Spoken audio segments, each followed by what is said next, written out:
Welcome to the Truth About Real Estate Investing show for Canadians. My name is Armin Cito. Did you know that the City of Toronto has passed the Renovation bylaw, which comes into effect next summer? While I am all for protecting the rights of the vulnerable, which means the tenants, I still believe in balance. Friends of mine were in the news because they needed to upgrade all the plumbing in their apartment. So ceilings had to come down in every unit on one particular floor, as the building's over 50 years old. So, of course, much of the infrastructure does not support modern day living or standards or code. Speaking of modern day living, my friends were upgrading suites to have ensuite laundry and dishwashers. Naturally, plumbing and electrical upgrades would be needed, and this is a good investment, as who doesn't want a dishwasher, ensuite laundry, and willing to pay for it? Most are. When you increase the value and increase the rents of properties, that improves the value of the building, which is what every real estate investor wants to do. But because of our immigration rates, they're growing faster than we can build housing, rents have skyrocketed, and vacancy rates are at historic lows. Inflation has driven up build costs. So new construction landlords are in a really hard place, as rents that they need to break even on hard costs are hardly affordable for the average Canadian. A friend of mine from the gym was telling me how his mortgage on his new construction GTA located bachelor size condo is over $2,200. Plus, he has a $400 plus condo fee, but his rent is only $2,000. Not a good investment in most people's books. And $2,000 rent for a bachelor 400 square foot apartment, that's a lot of money for the average Canadian. Now, with anti-renovation bylaws spreading across Ontario, first it was Hamilton, yay, my favorite, then London, Ontario, now Toronto, and I know Ottawa and Waterloo are considering it, and who knows who else is considering it? The question begs, why would a landlord renovate? Say life safety systems need to be updated, like fire safety systems such as sprinklers, which would need plumbing, obviously, fire escapes, floor, wall, ceiling, fire-rated separation. It's complicated, expensive, disruptive. You wouldn't want to live around in a unit when these things are being done. Lath and plaster is, when airborne, is just nasty. But these types of fire rated safety upgrades are indeed life saving. So how will a landlord get these types of renovations done with these renovation bylaws in place? Now, again, I believe in balance. I absolutely believe in protecting the vulnerable. Now, keep in mind now, with these renovation bylaws, the onus is on the landlord to rehome the tenant during the renovations in a similar unit at similar rent, or compensate any rent differential. And if the landlord fails to do so, the fines are in the hundreds per day. So for an N11 eviction, for renovation, it's really not financially feasible, because in reality, the landlord would have to put up the tenants in an Airbnb or hotel, which again, they can't recoup that cost. And so in my opinion, the investment hypothesis in Ontario only gets worse. On the positive, I just recently became a member of SOLO. That's an acronym for Small Ownership Landlords of Ontario. It's a not-for-profit organization to lobby and support small Ontario landlords, provide support to landlords with tenant issues beyond the scope of what the Landlord Self-Help Center provides. I've spoken to a couple of the board members, interacted with members of SOLO on the free Facebook group, and folks are truly helpful, and there's a lot of sad stories of loss. You can check them out at solo.ca or on their Facebook group, facebook.com/groups/solo landlord. Just do note that they do verify the members. There's over 8,000 of them. Again, it's a pretty helpful group. But they do have the most stringent screening I've seen in having to prove that one is indeed a landlord. But it was pretty fast. I think I was approved within 12 hours. No big deal. Now, Cher and I, happy to announce that Cher and I are proud sponsors starting January 1st of Solo, and hope to support their efforts in supporting small landlords who honestly get the short end of the stick. I look forward to a mutually beneficial relationship in 2025. And now, in case you investors out there don't want the short end of the stick, for those interested in learning more about what I consider the best practice for investing in real estate, I want to personally invite you to a free hybrid training event, which means both in person and via Zoom webinar. I call it How Canadians Can Leverage US Real Estate for Passive, Scalable, and Tax Efficient Income Streams on Thursday, November 28th. Doors at 7:30 p.m. for those in person, 8 p.m. Eastern Standard Time for those online. Here's what you'll learn: where to invest and capitalize on a Trump government, how our clients are making money on the buy, executing perfect burrs without leaving home, diversifying to USA for better cash flow and returns, and landlord rights. Links are in the show notes. On to this week's show. In this episode, we sit down with Christine Traynor from Victoria, BC, a seasoned real estate professional. Seasoned is putting it lightly. Uh, she's navigated this industry from multiple angles. She started as a paralegal in mortgage enforcement and slash foreclosures. She became an appraiser in 2002. Yes, ladies and gentlemen, she has experience beyond 5 years, like a lot of the gurus who are going bankrupt these days. Anyways, she worked for a high-end real estate developer. Then she bought a real estate appraisal firm, bought two more with creative financing, and in 2024 sold those businesses for a seven-figure exit. Now, with all this money and free time, what's keeping Christine busy? Well, her current venture is in Edmonton, Alberta, as a real estate developer, multifamily investor. Christine shares a wealth of knowledge and insights, so be ready to be inspired. For those looking to raise capital, specifically registered funds like the RRSPs and TFSAs, Christine is involved with a mutual fund trust as part of a 94-unit build, so you want to hear her experience on that and the benefits of. Christine shares how and why she chose to invest in why she chose not to invest in tenant-friendly, unaffordable Victoria, BC, for landlord-friendly Edmonton, which is something pretty much every BC, Ontario, Quebec investor from a tenant-friendly jurisdiction is considering. Christine is an advocate for empowering women around investing in finances, and she is the host of She Builds Wealth, a free online community where she leads women in conversation around real estate investing, business, money, and mindset. She is also the creator of She Builds Wealth, a foundational course for women in building wealth in real estate. To follow Christine, you can find her on Instagram at christine.traynor. That's trainer with a Y, TRAYNOR .RE investing. That's one word. Or her website's a lot easier, www.christinetraynor. That's CR. Oh, that's bad. CHRISTINETRAYNOR.com. Please enjoy the show.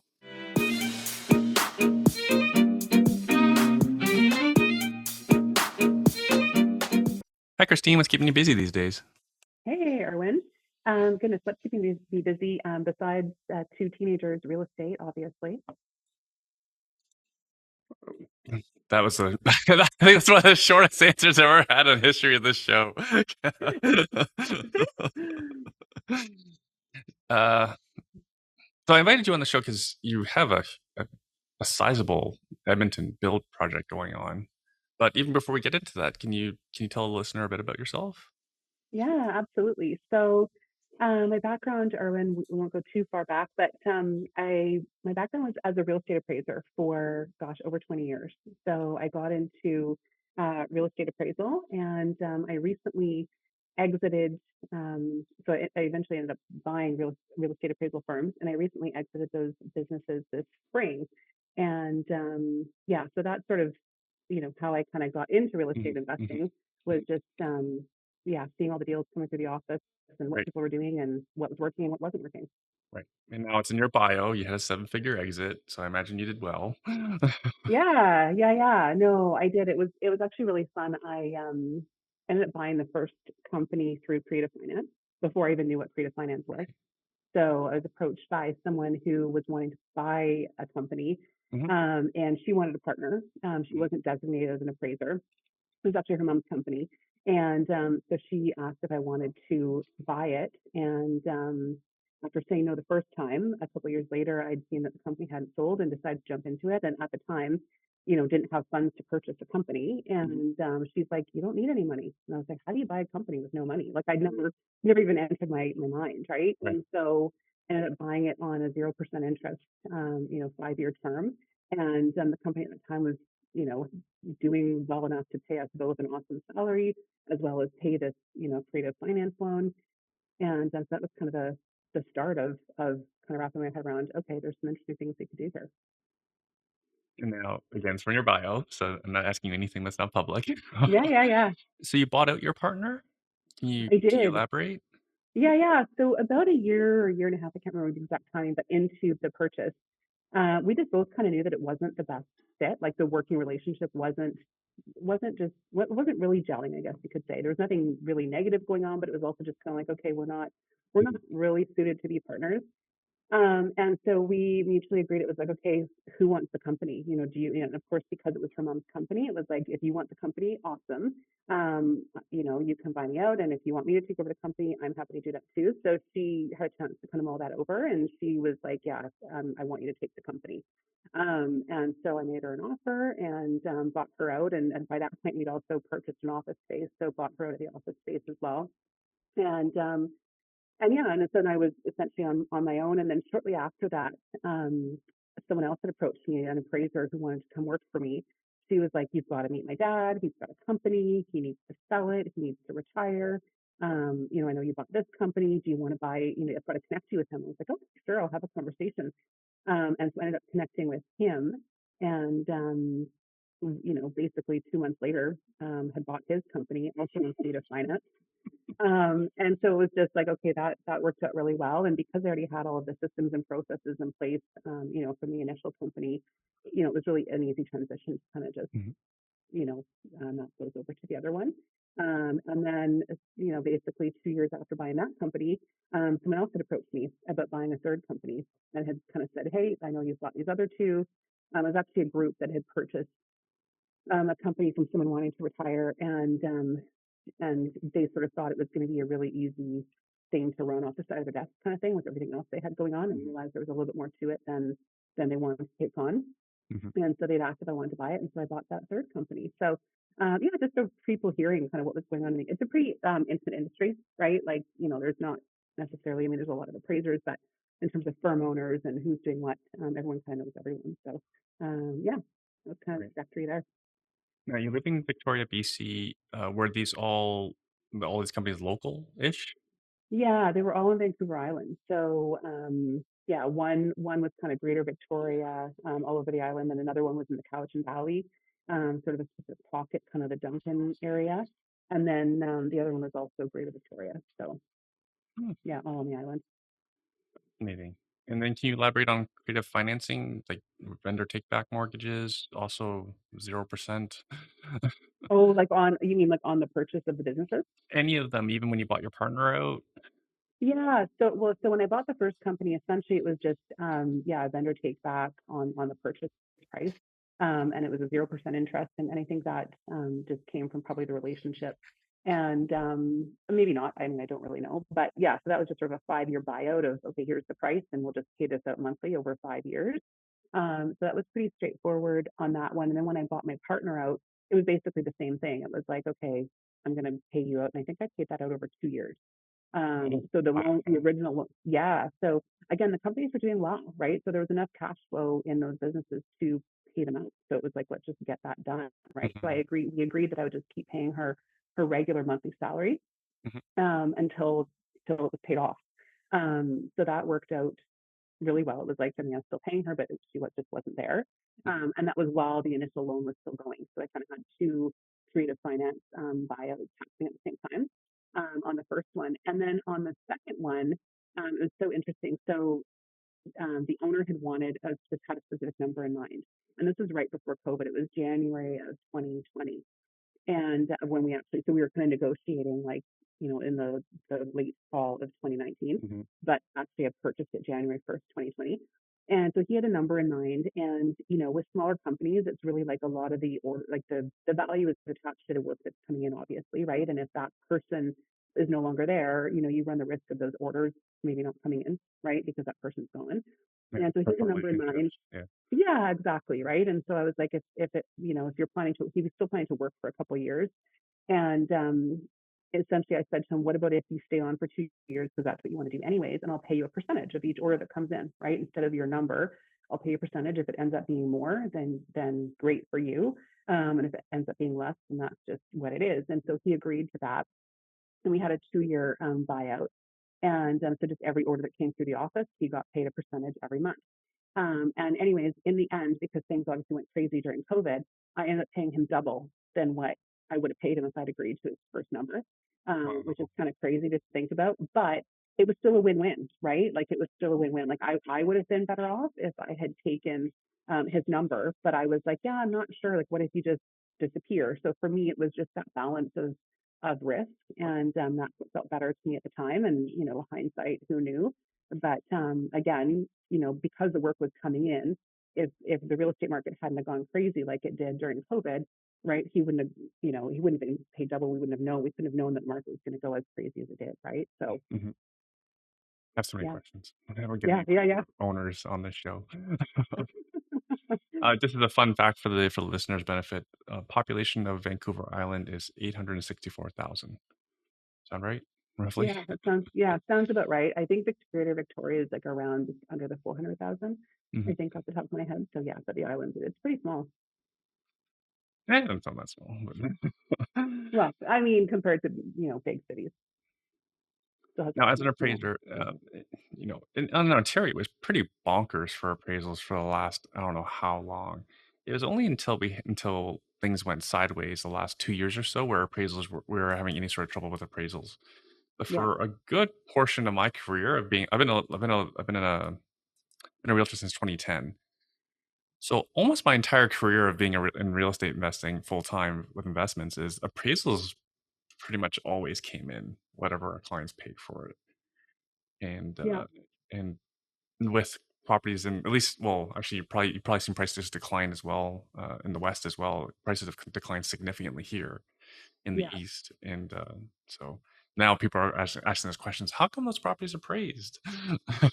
But anyways, my bigger question is what are some of the things you've seen in your career that are interest piquing? Yeah. I mean, I did see it in that sort of 07, 08, 09 time period, as well, because I started in the early 2000s. And so I definitely saw it with like that pre-construction stuff where people bought properties, say in 06. Just like now people bought pre-construction property in the peak of the market. And then, they're not getting that appraisal done until 2 years later when the project is ready. And I mean, the values, depending on price point, could be a couple $100,000 less, right? And of course, as an appraiser, you're basing it on current sales, right? And Mhm, so I think that's always the challenge. There is, I will say for anyone doing pre-construction, there's only one lender that I've ever seen that I know of, and I believe this to be true, and it's RBC, and they're the only lender who will actually, so if you buy a pre-construction property, say today, they will order the appraisal today, and they do not recheck appraisal income, like you're approved at the time of purchase. So, I actually used to sell pre-construction projects as well. I took a brief break during their break from appraisal, but we would always say go to RBC, right? If you can get qualified with RBC, because then mhm, you're gonna be good for that mortgage, right? If you change your job or if something happens, or just to protect yourself. So, but yeah, definitely, people always ask, like you said, how do they appraise? Because when the market's going up, it's easy to be kind of optimistic, right? Things are moving, prices are increasing. Um, and so a lot of what we kind of saw in the 2022, and I don't know if it was the same in Ontario, but the market kind of peaked here in March of 2022. And, people that bought property, say February, March during that time period, and they were waiting to get those appraisals, and they might have gotten caught up in the hype. I mean, even on those 2 months later, they were coming back $100,000 less, potentially in some cases where people had overpaid, right? So, mhm. unless you've got that extra cash, people didn't have the ability to close. So definitely have seen a lot of that. The other thing we see a lot of is people, on the appraisal side, not properly planning their renovations, right? So people, spending money on a basement suite or renovating, and cost overruns, and then not being able to actually refine it. So let's just say, you bought a property for $1 million, you're spending 200,000, in their mind, it's going to be worth 1.4, right? And so that was their plan, air quotes, to Mm. refinance and pay off credit cards or lines of credit. And the biggest thing we all know is, like, cost doesn't always equal value, right? So not properly mapping out construction projects is a big one too. I'm guessing that's from the more novice investors, or can you paint any broad brushes on who's making those type of errors? Uh, I wouldn't say it's novice, or when as shocking as that sounds. Okay.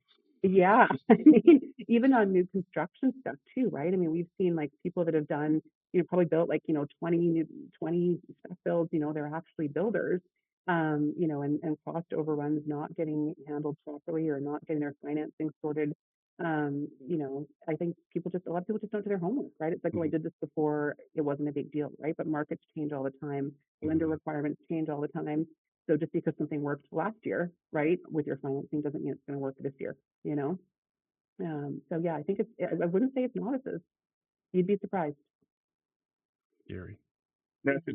that makes sense. I have a good friend at one of the home builders associations in Ontario, and it's the medium and the small size developers, builders who are really hurting. It's the large, absolutely large ones with deep pockets who can Yeah, hold land for cash that are sitting pretty. At least they're not yeah, stressing. yeah, totally. Like they're fine, right? But if you're relying on those, pre-sales or that financing to move forward, it can be definitely be a challenge. hmm This is why I've stayed out of it largely. Because Yeah, I'm very risk adverse with my real estate and portfolio. But you are a which is not a bad developer. thing. It's not a bad thing. I think kind of the point of the show is also like I meant for this to be a buffet, right? Yeah, Everyone can learn from people in all different walks of life, specifically through real estate investing. This is a real estate investing show, yeah, yeah, and then people. My intention is for people to take a deep look at my guest and also themselves to understand who they are and what they're capable of, yeah, and if they can do 100%. what our guests do, right? So that's why you're on, Yeah, I love because you that. are developing, and again, you also have a wealth of what? Sorry, you have like a 20-year career in appraisals.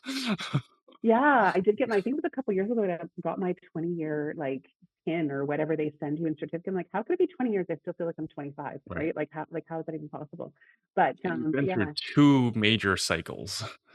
two major cycles. Yeah, Yeah. 100%. So you've And you've seen the worst. have seen the worst for sure. Have Now seen you the want to be a worst. And developer. yeah, totally. It's like if that doesn't mean, but I think that's a good thing, right? You need to see what can happen, right? The good, the Absolutely. bad, the good, the bad, and the ugly, right? And be aware of the risks and challenges that can happen with whatever you're getting into. So I think that's having been on the real estate appraisal side, seeing lots of foreclosures come through the office where people are having challenges. That's also equipped me to feel confident in moving forward in the Mhm. decisions that I'm making. Yes, you have a much more you can make a much more educated decision than myself as to Oh, what's a good well, investment, what's not. Well, I wouldn't go that far, but it's also just, yeah, I think and I also think too, it's not getting caught up in the hype, right? Like, I think that's the biggest thing that happens, right? Is when you're in a cycle where things are hot and everything's moving and everyone gets caught up in the hype and, buying frenzies and, paying for properties. And, you've got to be able to look at things, I think, with a long-term view, right? Mhm, Of, are you going to be happy with this? Is this purchase going to make sense over the long term, right? mhm. Because, if you're in a situation where you need to refinance for some reason, and you bought at the peak of the market, you're not going to be able to, right? So it's like, does your plan make sense with what you're doing? Oh, and by the way, I checked RBC stock after what you mentioned, and they're doing just fine. Yeah, So the market seems to be okay with what they're doing. totally. And it's funny, like I've had a lot of mortgage brokers who, I mean, because obviously most of my clients were mortgage brokers, right? Banks, mortgage brokers, credit unions. And they would all try to tell their clients, like, oh yeah, you can actually, um, you can qualify for this, we can get you pre-qualified, but they're always running checks, at the end, right? And that's where people run into trouble. And so I'm honestly, if you're doing anything pre-construction, talk to RBC, a mortgage specialist there who does these types of deals. I've got someone I can recommend if anyone needs. And it's incredible, right? Because you protect yourself. So yeah, even with their lending practices, they do seem to be doing okay, which is a good thing. With all the condo scene out there, I'm surprised more people didn't go to RBC. I don't know if it's a thing that's not well known. I honestly don't know. Yeah, it's like I they're like nobody knows, no one's heard of RBC before. kind of right. Like that's where I would go. We only have what, 5 big banks? Well, yeah, and I think the other thing too is they're not accessible, right, to the broker channel, right? They're only like brokers can't access RBC, right? So that's probably Yes, one piece too. yes. Thankfully, a lot of my friends who are in the broker channel will tell you what's best for you. Yeah, Yeah, yeah, yeah. and that's not always true with everyone that's. paid in commissions. All right, so Yeah. let's talk about developments. What spurred the interest into being a developer? So tell us about the journey to becoming a developer, and yeah, let's start there. Yeah. Well, I feel like I always knew that I wanted to shift into, I mean, I've always been invested in real estate. I bought my first condo when I was 19. It was a foreclosure. I bought a property that was a development site, I think in my early 20s. I didn't hold it long enough, but I still doubled my money. Like little things that, but I always knew I wanted to shift into it in a bigger way. And I think it wasn't really until things had kind of slowed down after the peak of March of 2022 that I was like, okay, I think it's time. Like, I think I can actually create space in my life to really explore this a little bit further in the way that I want to, because I was always really, busy with appraisals, right? Running 3 firms. I've got a family as well. And so it just felt like I didn't want to just jump into things without actually having the proper knowledge and education. I felt like I had a pretty good baseline and knew a lot. But I knew I didn't want to jump into doing developments on Vancouver Island for a few different reasons. I mean, it's an appreciation market here, and I do invest here, and it's an incredible place to live and invest. But I knew that I'd always kind of had my eye on Alberta and Edmonton specifically. And so I'd kind of been following that market. And so when I kind of had this time and the space, I just kind of started diving into it in a little bit of a bigger way. And I ended up hiring a real estate coach. So I ended up hiring someone that knew Alberta and knew new construction that I felt could fill in the gaps, right? Like with the Mhm. knowledge I had, could fill in the gaps and help me kind of get on my way. So that was sort of the first thing that I did, and that was really invaluable in terms of getting the right information to feel comfortable moving ahead. So, and then also opening the doors to contacts, right? Contacts and access to projects and things like that. And so I just sort of dove all in, and here we are. So I've got, I think at the moment I've got four projects actively under construction. And then I'm also working on a 94 unit apartment building project as well. That's a mouthful. And then you Yeah. had so little to say when I asked what was keeping you busy. Well, I said real estate investing. I said real estate investing in teenagers. It's just I mean, real estate investing. 3 words. yeah, real estate investing. They cover 4 projects under construction and a 94 unit building. All in 3 words. Yeah. I mean, Do you care to shout out your coach?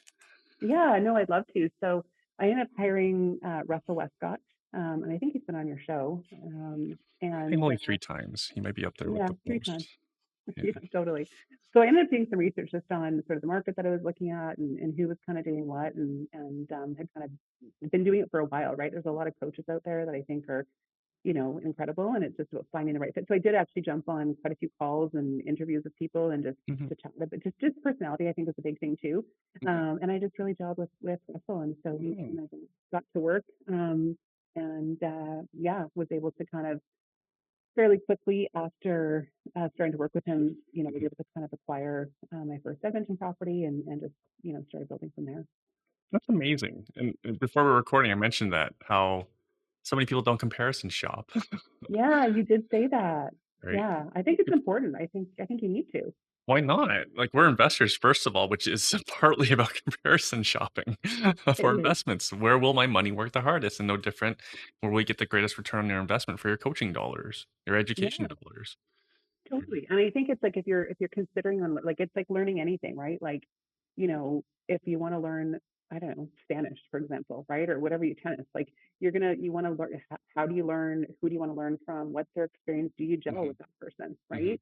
mhm, And so those were all big things for me to consider. And I think, the funds that you're going to spend, in working with a qualified coach to learn the specific thing that you're wanting to learn is going to be, it's going to come back to you like, mhm. I don't even know, thousandfold, right? By investing in the right education for what you're trying to learn, whether it's real Yeah, estate investing or something else. It just fast tracks your your end result, I guess you could say. couldn't agree more. There's all these newer organizations that are charging between 20 to 35,000 or more, but there's some of the best coaches don't work for an organization. They have their own. Like there's Elizabeth Yeah. Kelly's, the Russell Westcotts, like Quentin D'Souza used to coach. Julie Broad from Nanaimo used to coach, and she, in my opinion, she was the best before she retired out of Nanaimo. Shocked you never met Okay. her. No, I've never, yeah, but yeah, She's since I moved. haven't. I believe she's mostly in LA now, Okay. but yeah, my point though is that for low five figures, somewhere over 10 grand, you could have pretty much any of these coaches on a one-on-one basis versus folks joining organizations that charge a lot more. And the coach that you get will have nowhere near the experience of one of these folks that I just named.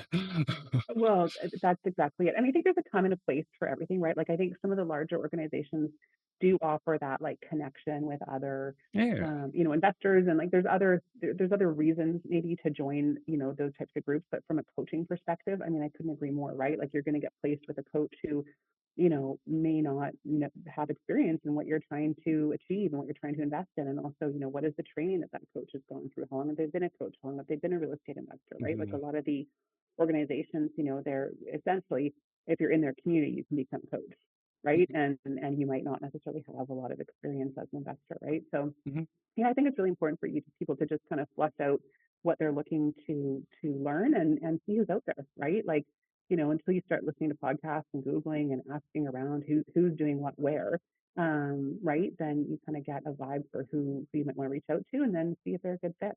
Mhm. You're in this, I look at everything almost at an ROI perspective. Let me try a lower price thing first before I go after the biggest price thing. Yeah, totally, for sure. I agree. So tell me about these projects that you have. Like for the listeners' benefit, like paint me a picture. What are these projects that you have under construction? Yeah, so so at the moment I've got two 6 unit infills. So those are essentially, older houses, kind of like one level older bungalows that were torn down, sort of previously one small single family home, usually around 1,000 square feet. And essentially what's being built there now is a duplex. If you picture a duplex, two-story duplex with a basement, the basements have suites, and then a detached garage with two suites above. So in Edmonton, everything's got rear lane access. So it's really conducive to the detached garages with suites above, right? Really unlike Victoria or Vancouver Island, right? That model doesn't really work because you don't have access to the back. But yeah, so two projects like that. One's going to be complete actually next month, which is exciting, and the other one is just starting construction. And yeah, so that's those two. And then I've also got two 10-unit construction projects as well happening. Yeah, I can see a little bit of, so that's my latest 10 unit, what you've got up there. Oh, let's pause you there, folks. I'm on Christine's Instagram page right now. So let's promote your, just show out your Instagram page. Christine.Traynor with a Y dot RE investing. So we're looking, yeah, this looks serious.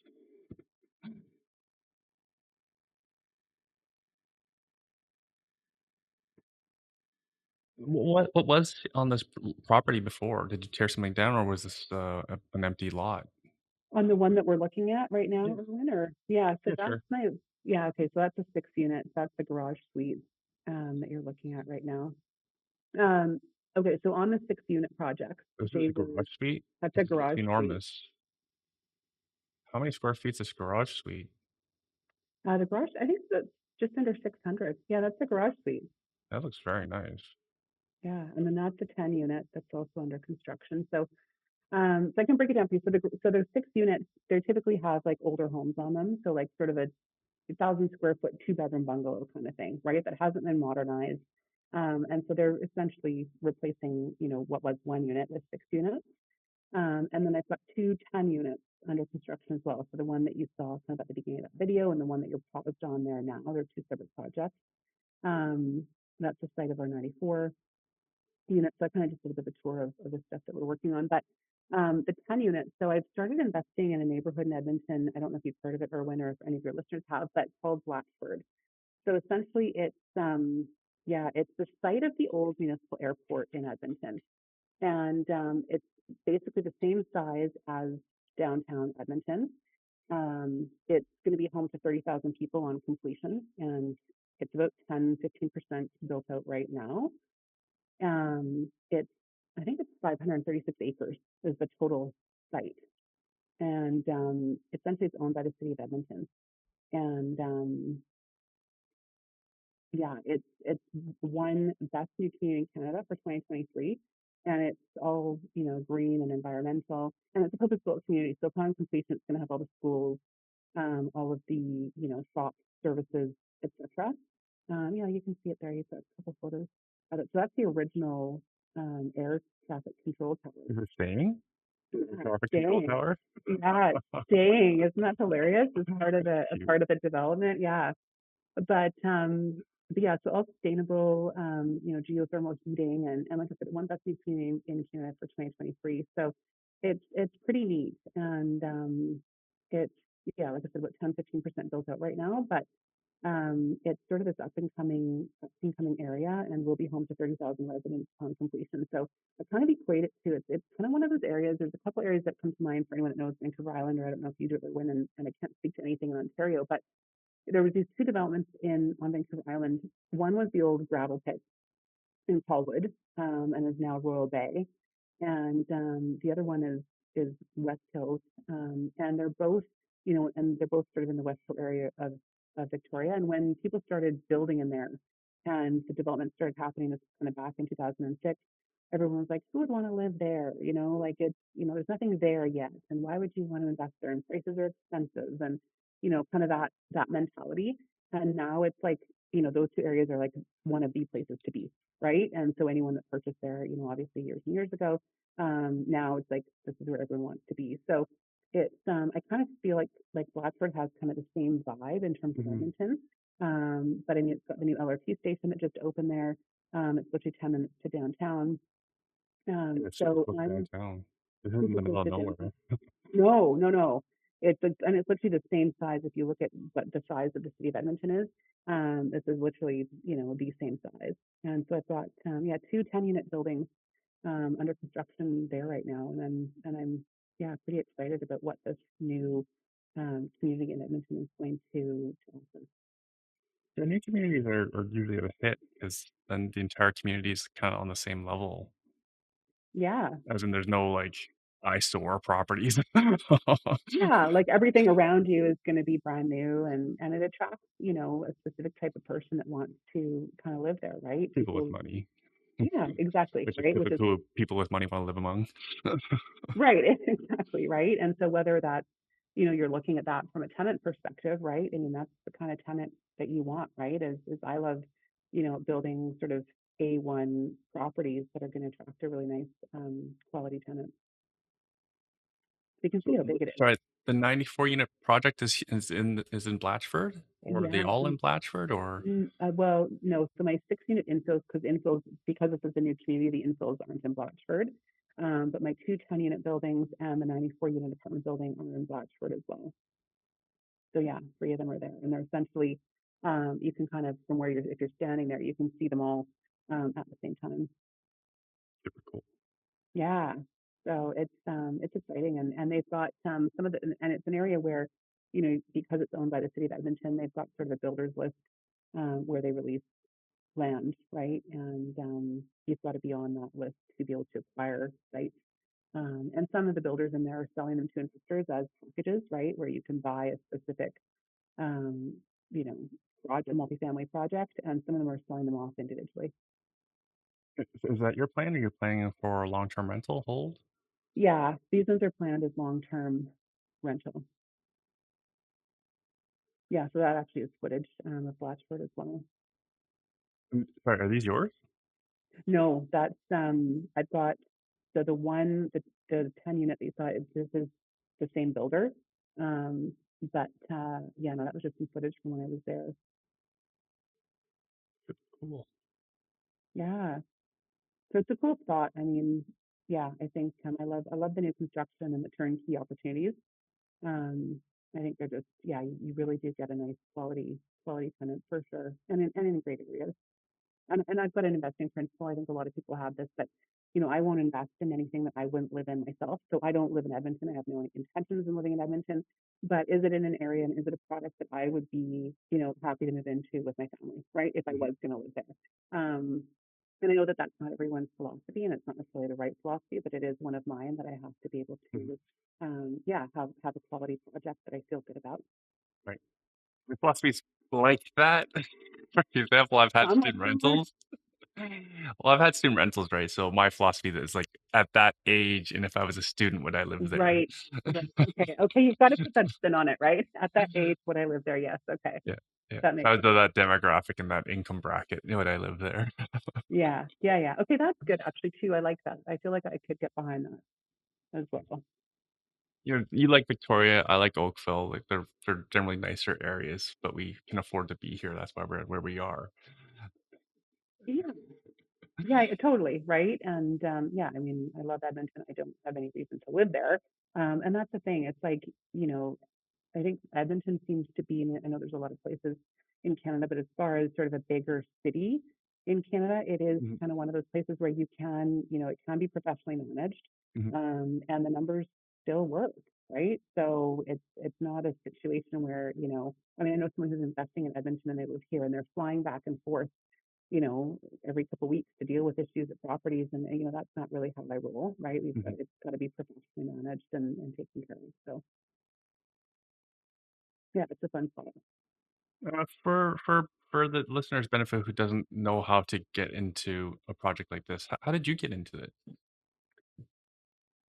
Well, I would say, I mean, I'm gonna I've got to credit Russell with that, right? I mean, I essentially, you know, started working with him. So I'd say find a coach or mentor that you're wanting to work with and what you're looking to specifically achieve through working with that person. And essentially, he was able to connect me with people that were putting these types of projects and deals together. And so I just sort of ran with it. And now, anything that I do is built on relationships, right? And so I'm now in a situation where it's like, in terms of acquiring projects and properties, because I built up those relationships, I'm able to kind of continue to work with that group and have access to sort of the stuff that they have going on. So I think it's all about people, right? It's all about connecting with the right people. Right people is the key Yeah. word. Yeah. Connecting with the right people, right? Um, yeah, and I think, I like the turnkey model. I like the fact that, through relationships, I mean, Russell's been doing stuff in Edmonton for 25 years. He's been working with a group for, 20 years. They've been working with builders for 10 years, the same builders. And so to be able to kind of tap into that and have access to that without, me having to go, yes, I could go hire a builder, right? I know people that, hire a builder from Edmonton, but guess what? If you're not there, who's managing that? Right? If you're not on site in Edmonton every day, who's managing your construction site, right? And I think that's where sometimes for me, the appetite for risk is, to what you said earlier, I need to be able to sleep at night. I need to be able to know that, I do work with private investors, so I need to, be able to feel comfortable with the information I'm sharing with them. And so it's through those relationships that I can do that, right? Because I'm getting updates on projects, I'm getting, video tours, regular updates, and I head to Edmonton, fairly regularly too, to check on things. And anytime I've, popped there, everything's been exactly as what I was told, right? There hasn't been any surprises, but I think you do run the risk where if I just call up a builder, right, in Edmonton to go build a house on X lot, you know, am I going to be able to trust that everything's taking along? I don't know. Maybe, but I feel like there's more risk in that for me. I think you can quantify risk based on your work experience. Yeah, but you know what I mean? Like I know people that are doing that. And I also feel like there's just more risk and I like to kind of de-risk, any situation as much as possible. Yeah, de-risk. I think that language has been used more often in the last 2 years. Last Yeah. 5, last 10. Yeah. Uh, at the conference, you were telling me about the return math that got you interested. Can you share about the returns on your investment that made you interested in being an investor in Edmonton? Oh, yeah, yeah. Okay, so I don't have anything open on my screen right now, but essentially sort of kind of looking at the infill projects. So we'll start with those because those are kind of the smaller ones. So sort of the 6 units. And I know a lot of people on sort of similar sites are doing 8, and you can do 8 on similar sites. So if we're talking 6 or 8, we've all probably heard CMHC MLI select Mhm, financing. mhm. And, that's where you can get up to, and just be clear, up to 95% loan to value. You're not always going to be guaranteed that you're getting 95%, even if the building or the project does qualify, because there is some underwriter discretion that plays into that. But yeah, essentially to be able to get into a project, and on some of the deals that I'm doing, essentially it's a 5% deposit, and you can either structure it to do completion financing or construction financing. So on the construction financing, you're able to include a lot of your costs, like your soft costs related to, that project. And so you're really into the deal, for very little, right? On the end of the day. So on the first one, it's done as construction financing, and I think I've got about a $90,000 development management fee that's coming back on that. And so that's going to be direct payback to my investors. And so I don't have the numbers on that to tell you exactly, how much will be into that project for, but it's going to be less than it's going to be less than the 5% based on how the numbers are working out. Um, and so that's pretty incredible. And the only reason I'm okay, so I would never say again, I've seen too many things on the appraisal side to know that this is not a good situation. But you hear 95% financing, and it's like, oh God, that just doesn't sound like a good option. But because there's already equity on these projects, right? So for example, if they're being purchased around the 1.67 range, but they're appraising at 1.93, 1.94, you've already got some good equity on these in the deal. So you're not really financing at 95%, if that makes sense. Mhm. You know what I mean? Like you've already got equity there. So that's why the 95% financing, in my mind is totally different than if you're doing a straight up purchase of a residential home, for $1 million and your mortgage is 950,000 plus your CMHC fees and you're already over leveraged, right? At the beginning if you were to need to sell. So um yeah, so that's kind of what the breakdown is on like a fixed box, for example. And these aren't subjective appraisals. Can you talk to you're the perfect person to ask. How do they appraise these properties? How do they appraise Yeah, the after repair value is the lingo. yeah. After build So value? yeah, well, it's completion value, right? So to be clear, Completion value. yeah. So for me as an appraiser, I've got my CRA designation, and just to be clear for your listeners, so residential. And I never ended up getting my AACI. So when I got into appraisal, this is before the days that you actually need a university degree. So I don't have a university degree. And you could get into being an appraiser with just, going through the program. So I never did get my AACI because that would have involved getting a university degree and then getting a certification for commercial. But on these successes, so it's all based on numbers. It's all based on the income, right? So the appraiser that we work with in Edmonton, essentially they know that we're going for the CMHC financing. And so they will kind of mirror what CMHC is looking for in their appraisal in terms of the numbers that the CMHC wants them to use and how they want the project to be quantified. So it's all based on, vacancy, basically income and expenses, right? And so, I mean, they'll look at the rents and, first they ask us, what do you think it's going to rent for? We give them our performance, but they're doing their homework to say, okay, is this actually going to rent for this? What are the comparables showing for rental and all of that from their database? And so, yeah, I mean, it's absolutely coming from a third party appraiser just based on numbers, right? And what the market's doing. Right. And do they have comparable sales to compare to? Are people selling these? They do. So they're using primarily the income approach on it, which is again one of the benefits of you know doing commercial financing versus residential, right? So for residential, everything's based on comparables, right? So your house is only going to be worth what the house in the neighborhood sold for down the street, or without knowing all the details around that. But on commercial, it's based on the numbers, right? So it's essentially a business, right? Can this business sustain itself based on the expenses and the income? And so these ones, I mean, I think the answer is yes, right? So they do take a look at comparable sales, but primarily it's based on the income approach.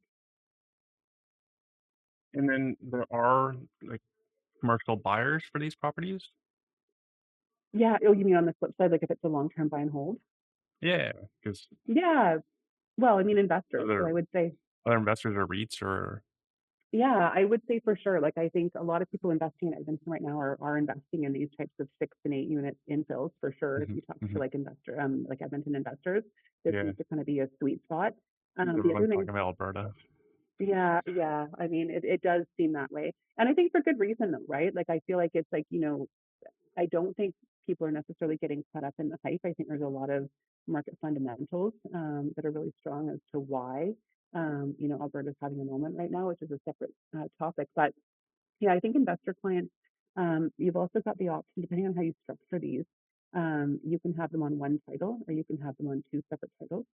right? So, and with the CMHC financing, there is a 10-year covenant if you are going for the MLI plus financing, but it is assumable, right? So if you were to sell the property, Consumable too. yeah, so you can actually, yeah, so you are able to sell them within that, in less than 10 years, if someone's gonna, take that on, right? Which, I didn't know it was consumable. That's pretty attractive. yeah, right? So you're not necessarily like you can sell them within the 10-year piece or timeline, I should say. Super cool. Hmm. Marketing a Facebook profile. Oh yeah, snoop around. So that's kind of the 6 units, and then for the 10 units, those were done as straight up purchases. And so, for an example, the first one that you saw when you were looking at my thing that was not the one that was at drywall, but the one that was at framing stage, that was purchased in December for 2.822 million, and the appraisal came back before I removed conditions at 3.5 million. So, you know, you're almost a $700,000 difference between your purchase price and your appraised value. So there's some good equity, right, in terms of buying these projects, right? And the builders, they like to do these deals because they're not dealing with realtors, they're not dealing with so it's a guaranteed sale, right? They're kind of more in that build and sell model. And so essentially on those, it's like a 5% deposit, and then nothing's payable till completion, right? So they're funding the builds as well, which is pretty incredible, right? So if you were to ask people, I don't know what it's like in Ontario, but if you were to ask people in Victoria, like, hey, if I give you, 5%, if I give you $160,000, do you want to go build this project for me and I'll pay you when you're done? Like they're going to slam the door in your face, right? Like they're going to be like, are you crazy? But in Edmonton, it's a different mentality. There's a lot of bigger and I would say companies, like my sense is there's companies and they're just construction companies. Whereas here, for example, and I think it's like this in Ontario in a lot of cases, everyone wants to be a builder developer, right? They don't just want to be a builder, right? They don't want to kind of share in that win of like, if they knew that the property was actually worth this, they wouldn't want to sell it, you know? Mhm. Whereas in Edmonton, everyone's kind of just we're a home builder. Like they've already built their margins in, so they're already happy with the purchase price that you're paying, right? They've made the money that they wanted to make on that deal. So yeah, there's some really neat opportunities. That's an interesting point. Because some of the big players are just builders. For example, Tridel, which is one of our biggest condo builders here, is just a builder. They're not really a developer. They may be called a developer, but when they buy something, they're building it within like a few years, right? Yeah, It's not like you're huge builders that who've owned the land for the last 30 years. yeah, It's like that's a large scale developer, and then we yeah, have the smaller folks today that are trying to do both, which yeah. is not the easiest thing to do. No, and I think it depends on your business model, right? How they Yeah. structure things, what their goals are. But yeah, there's definitely been some attractive opportunities in Edmonton, and I think it's Mhm. going to continue for the next little bit for Yeah. sure.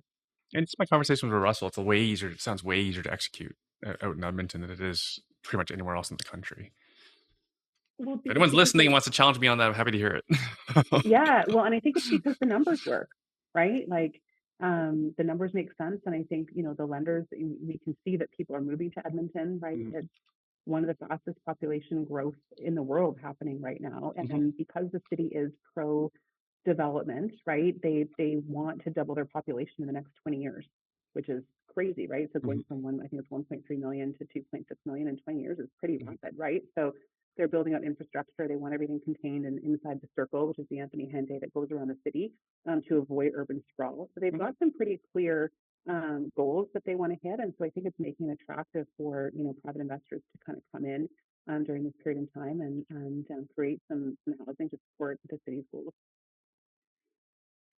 But for the listeners' benefit, can you explain why could you make this happen on Vancouver Island? Could you do the same type of investment? I know the answer, but I think for the Yeah, listeners' benefit, they should hear it from you. yeah. I'm going to say no. The answer is no. You cannot do this on Vancouver Island, or And it's it's not really like difficult. Vancouver Island doesn't need the housing. No, I think so. Yeah, exactly. So I think it's all to do with, and I might not be using the right terminology, but the housing prices, right? So Vancouver Island, for example, and like a lot of other markets are appreciation markets, right? So Edmonton, you're going to get some appreciation, but you're going to get cash flow. The numbers just don't work on Vancouver Island. Is Mhm. a simple answer, right? So what you're going to get for rent, I think the average house price is 1.4 million in Greater Victoria. So that's going to be averaged, right? And it's never worked, right? So what was happening here is people would buy a house, and to be able to cash flow, if you're an investor, you would add, one or two illegal suites. And maybe you'd break even. I'm not condoning that, to be clear, but that would be what was happening for properties to just break even. And so a lot of developers here actually, like a lot of building here is not happening. So if you drive around Vancouver Island or Victoria, it feels like, I'm going to say Debsville, right? From a construction perspective. When you get off the plane in Edmonton, everywhere you turn, it's like construction, construction, construction, construction. It's completely a different environment, and it's because the numbers work, and because the housing prices are so much more affordable. That's why the numbers work. Yeah, I don't know if that makes sense, but For the listeners' benefit, the average price of a home in Edmonton area for last month was 440,000 versus yeah, you're saying Greater Victoria's 1.4 million. yeah, yeah, right. And you can see here what you've got open, Erwin, is a 12% yearly increase, Yeah. right? Um, And then a detached is an which is, average of 553,000. So still yeah, like 60% less than Victoria. yeah. And the other thing that's so interesting is Alberta does have some of the highest, they've got some of the most affordable housing prices, but some of the highest incomes, right? So when you have a conversation, and perspective is everything, right? So if you have a conversation with someone in Victoria, they're like, oh, it's expensive here. If you have a conversation with someone in Edmonton, they're like, I can't believe how expensive it is here. The housing prices are through the roof, right? But they could be making more money than someone in Victoria, right? And I think it's just what people get used to. Like it's, the same thing like Toronto, Vancouver. Um, it's what you get used to. I don't know if that makes sense, but it's like your housing prices are through the roof. I mean, what? Like it's crazy, right? But that's perception in Edmonton, right? Is that housing prices are crazy because we're still Mhm. the 20th most affordable city in Canada. So I think that there's just so much more room for prices to increase, right? Like while Mhm. we're seeing rents come down, for example, in Vancouver and Toronto and Victoria, which are like really expensive markets, I think rents in the last year in Edmonton have gone up on average 17%. That's not the norm, but that's Mhm. what's happened in the last year, right? So yeah, it's an interesting market to dig into for anyone that's considering it. Definitely interesting. 'Cause I hear it all the time. Everyone thinks real estate prices are crazy, no matter the context. And Yeah, I showed you my house in Texas, which is a lot less than these prices. yeah, oh, totally. Like, hold on, I've got something for you. Yeah, it's fascinating, right? It really is fascinating of what different perspectives are on different, markets and situations. And Now, you're currently pursuing your mortgage broker's license. And I asked you if I could ask you about it specifically because there's a lot of people out there looking to improve their cash flow situations, their active earnings. Can you yeah. can you elaborate why you're getting your mortgage license? Yeah. So someone recently said, so we were chatting, and we're real estate investors. We're always chatting about active income and business and real estate investing and what we're all up to. And someone recently said, hey, have you ever thought of getting your mortgage broker's license? And I was like, what? No. Like, why would I do that? I had never entered my mind. And I actually used to get asked that question quite a bit of why am I not a realtor? Why am I not a mortgage broker when I was an appraiser, right? People are like, why are you an appraiser and not doing this? But I hadn't Mhm. thought about it in a long time. And I was like, no, I haven't. Why would I get that? And they're like, well, think about the deals that you're currently done in the last year. How much have you paid in broker fees? Mhm. And I kind of did the math, and they're like, there's a big chunk of your active income, if it's something you want to look into.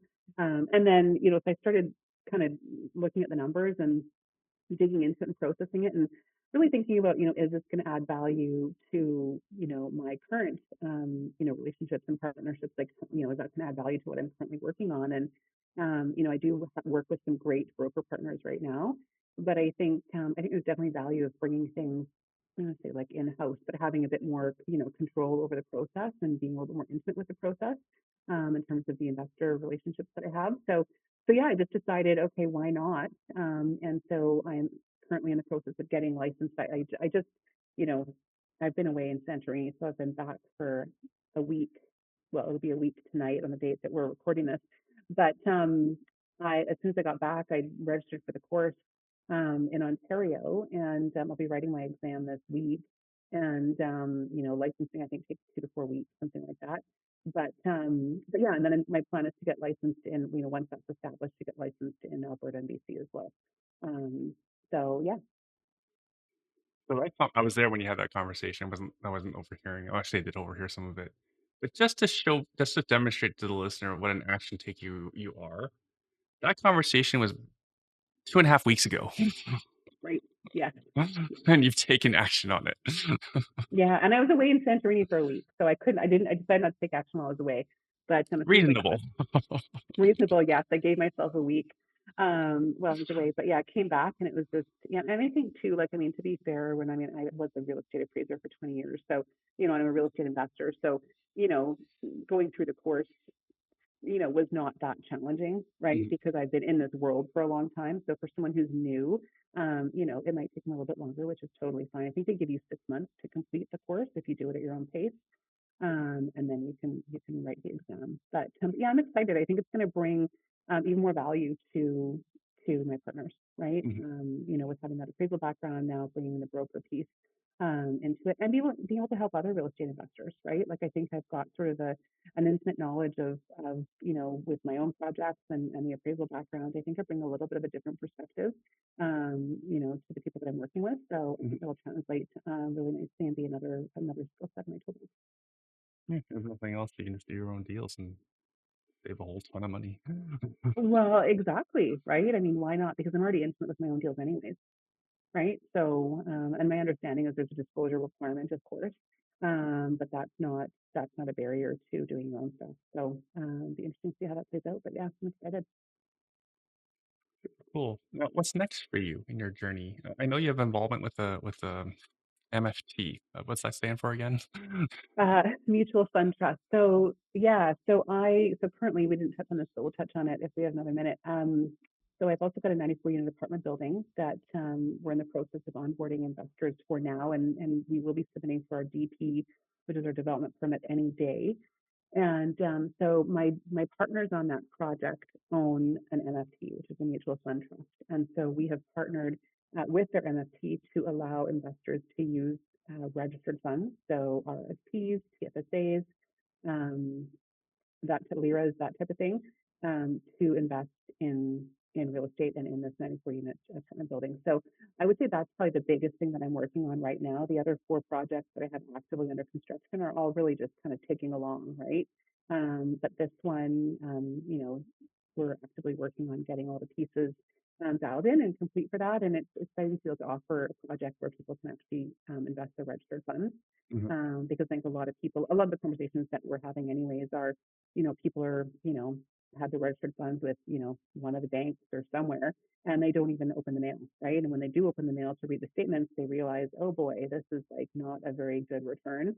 And they'd love to continue to expand their real estate investing, but don't necessarily want to be active, or maybe don't have the cash, kicking around. And so that's been great to be able to offer that. But I would say that's my next kind of biggest thing that I'm focusing on. And then the bigger picture is to sort of formalize, formalize is maybe a weird word, but kind of just, yeah, I'm working on creating a real estate investing firm. And yeah, not sure what that looks like exactly yet, but that's kind of part of the bigger vision that I'm actively working on. And yeah, calling in my biz bestie, I'm going to say, of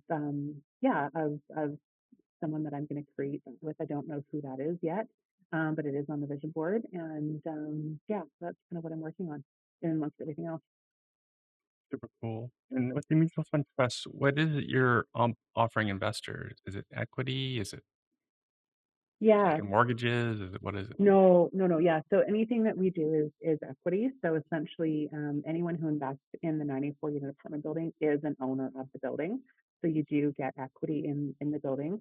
And obviously the more that you invest, the more equity that you have. So it depends on what your investment is on that particular project. Irwin, it's a $70,000 minimum investment, and that's to keep us on side with securities commission rules and requirements, in terms of what the capital raises and the amount of investors that we can onboard. So yeah, so it's equity in the building, so you are an owner of the apartment building, and it's a longer term hold. So something like that is, you're kind of in that 5 to 7 year hold window, right? When you add your construction timeline for construction, and then your 5 year hold to tie in with your mortgage. How long do you think it'll take to get built? It's about a 2-year construction period, That doesn't sound approximately. bad. And this is a high rise? No, it's a low rise 4-story building, 94 units. Don't see many of those in Ontario. Your face looks perplexed. Well, Yeah, land or is, just no different yeah, than yeah, Victoria. Victoria land is crazy expensive. yeah, yeah. So you're going vertical. Vertical. Yeah, yeah, yeah. No, the land prices are it's a different world in Edmonton, or just put it that way, in terms of prices and construction costs, and anything that I'm doing. I mean, one of the other things that I should touch on is any project that I'm doing and in onboarding investors for is, there's always going to be equity on the buy. And so, on the 94 unit apartment building, for example, I don't have the numbers open in front of it. I think it's about $4.5 million of equity on the buy that's available to share with our investors. So, I mean, it's just kind of creating that win all around. And then what's the exit? How is the funds available to pay out investors? Yeah, so that'll either be on at the end of the 5-year hold period, that'll either be on sale or on refinance. So even though you can't technically, I'm going to use the word refinance, it technically would be a sale, but it could, if we were going to hang on to the project, it could be a sale to a new ownership group. Got it. So I'll call it a refinance. You have to structure it as a sale. So we've got a couple options there, and I think given the location of the building, the fact that it's brand new construction, I think there's going to be a lot of possibilities and opportunities for someone that would want to acquire a project of that size. Mhm. And are the 94 units, are the individual title? Like, could you sell them off piece by piece? They are. Let me get this right because we've been working through this. They are individual. Well, we're not. Sorry, we have not made that decision yet. Cool. They We've not made that decision yet, but I think they are structured so that they could be sold off individually, or if we don't do that at the beginning, everything is going to be set so that we can do that. Basically, it's just getting the strata plan done. But we're reviewing sort of the taxation and different components as to what makes the most sense. But the long and the short answer is yes, that's likely a possibility. But again, when you're under the CMHC financing, you've got that 10-year covenant, right, to be able to get the financing. So you wouldn't be able to sell them off for 10 years individually. Individually. Right. Individually, yeah. Interesting. Yeah. Not the cleanest cut. There has to be decisions made. Yeah, But exactly. There's always it's nice that you have the choice because it's all these things are difficult here in Ontario. yeah. Yeah. Yeah. Yeah. That's really funny that we have different lingo as well across Canada. You call it strata, we call it condo. Oh yeah. I didn't really think about that, but you're right actually. hmm They essentially mean the same thing. Yeah. We have condo boards. You have, what do you call it? Strata Strata, boards. strata council. Strata council. Yeah. You'd think it'd be the same. We're in the same country. Like, why wouldn't I they just know. standardize it? So we're talking about the same thing. Different countries I get, but provinces, you'd think it would all be the same. I'd never thought about that before, but you're so right. There are different terminologies. I'll chat GPT what the difference is later. Yeah. Yeah. When you find out, let me know. But conceptually, they seem the same. Mm-hmm. I And then think the so. tax handling is always different as well. But then you have layers of complexity. Not the easiest. Yeah, let me know what to decide. Because Yeah, I will. all right, how are you doing for time? We're out of time, but how are you doing for time? I'm good. You're good? I'm All right. good. Yeah. ChatGPT says I should ask you. Like you and ChatGPT. You seem to have a strong work-life balance. Especially with your passion for spending time at your lake house. We didn't even talk about your lake house that you bought. No, oh my God. That's a story for another time. I have the best manifestation story behind that. But sorry, go ahead. How do you manage balancing your high-paced real estate career with personal time for family and hobbies? Like you mentioned, you have teenagers. Mm-hmm. How do I balance the time? I feel like it's always been family first for me, always like kids first. And so it's like in my calendar, everything goes, the school soccer games, the non-school soccer games, the dance recitals. It all just kind of goes into the calendar. And when you are an entrepreneur, I feel like you've got ultimate flexibility, right? Like even when you have a lot of things on the go, Mhm, you've got control over your time, which you don't have when you're in a 9 to 5, right? mhm, So some days it's like, this is happening. I need to, at 2 o'clock, I'm done. I got to go school pickup and we're off for the afternoon. I'm not back till 6, and maybe I've got a couple of things I've got to, deal with that evening, right? That I need to get off my desk. So I just kind of feel like for me, every day is different. Like I don't kind of jump into a specific routine. I was very regimented and routine for like a long time. And, I just sort of thought it wasn't really working that well for me. So I like the freedom to just go with the flow in a way. And summers, we live up at the lake. So we just basically spend 2 months up there, and all the friends and family are over all the time. And so that's our, family time 24/7 for sure. Amazing. All right. Any final thoughts you want to share? I know you're big on founders for helping out women as well. Any final thoughts in general you want to share before I let you go? Yeah. Yeah. Let me think about that. Yeah, I do, to touch on that, I do love, I do run a free community online called She Builds Wealth, for women that want to learn about real estate investing. And we just chat about, like tomorrow, we've got someone coming in to chat about, investing in the US and what that looks like. We've got someone coming in to chat about joint ventures in 2 weeks, right? Like just different people coming in to chat about different things. And so I just love that, because there were so many women in my world that sort of felt like real estate investing wasn't for them and wasn't possible.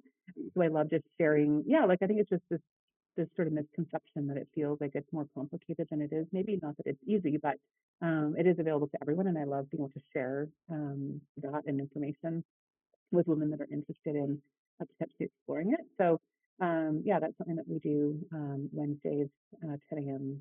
PST, 1 p.m. EST, and replays are available on that. So that's just sort of a fun side project that I work on too.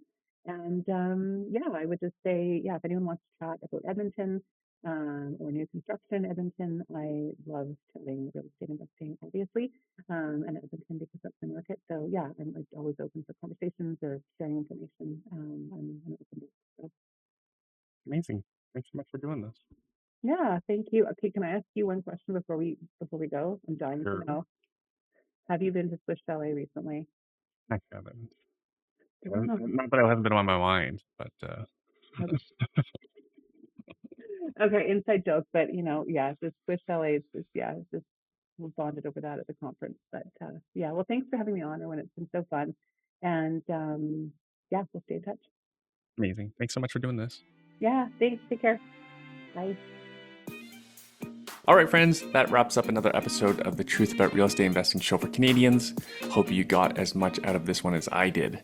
Remember that whether you're just starting out or a seasoned investor, there's always something new to learn, and it's always about building that practical knowledge base that gets you closer to financial freedom. If you found value today, please do us a favor and leave us a review or a rating, share this episode with a friend, or better yet, join our community of real estate investors who are taking action and making moves. And hey, if there's a topic you want us to cover or have, so there's a certain guest you'd like us to have on the show, drop me a line. My DMs are open on social media. Reply to this email that this have arrived on. I'm not hard to find. We're all about getting you the unfiltered truth to help you on your journey. Thanks again for tuning in, and we'll see you at the next episode. Until then, stay smart, stay curious, and keep building that future. Catch you later.